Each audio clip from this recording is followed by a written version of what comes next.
అంతే. మీరేదో ఆలోచించి మీ బ్రెయిన్ పాడు చేసుకోకండి. ఒక్క నిమిషం ఆగు. సిద్ధు, నువ్వు ఇక్కడ ఏం చేస్తున్నావు? అసలు ఇల్లు ఎలా తెలుసు నీకు?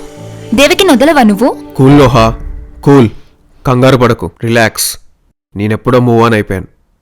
నాకంత సరదా లేదు. కానీ ఒక్క విషయం,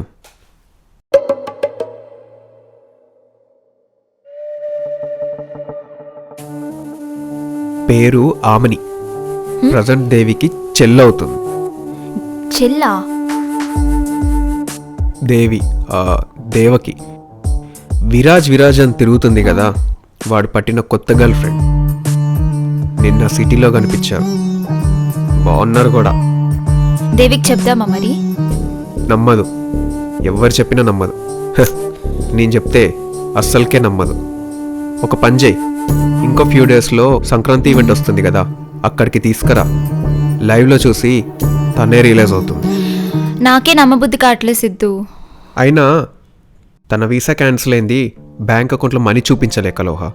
దానికి నా మిస్టేక్ ఎలా అవుతుంది? ఆబ్వియస్లీ ఆ టైంలో నేను కొంచెం బ్యాడ్గా రియాక్ట్ అయ్యాను. అంత మాత్రం ఇలాంటి పిచ్చి పిచ్చి రిలేషన్స్ పెట్టుకుంటే మాత్రం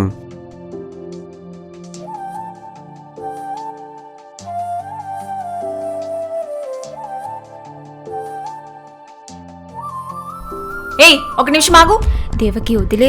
ఏం వదిలేసేది? సిద్ధు, ఇంకా నువ్వు నన్ను వదలవా? ఆగు. నా లైఫ్ మొత్తం నన్ను నేనే కన్విన్స్ చేసుకునే స్టేజ్లో పెట్టేశావు. యూజ్లెస్ చేసేసావు. హలో, వదలకుండా పట్టుకున్నంత సీన్ నీకు లేదు. నీ మంచి కోసమే వచ్చాను. నా మంచి కోసం? హలో సార్, నువ్వు నాకు మంచి చెడులు చెప్తే చెంప పగులుద్ది. పోలీస్ కంప్లైంట్ ఇచ్చాననుకో, ఏం చేస్తారో నీకు కూడా తెలుసు.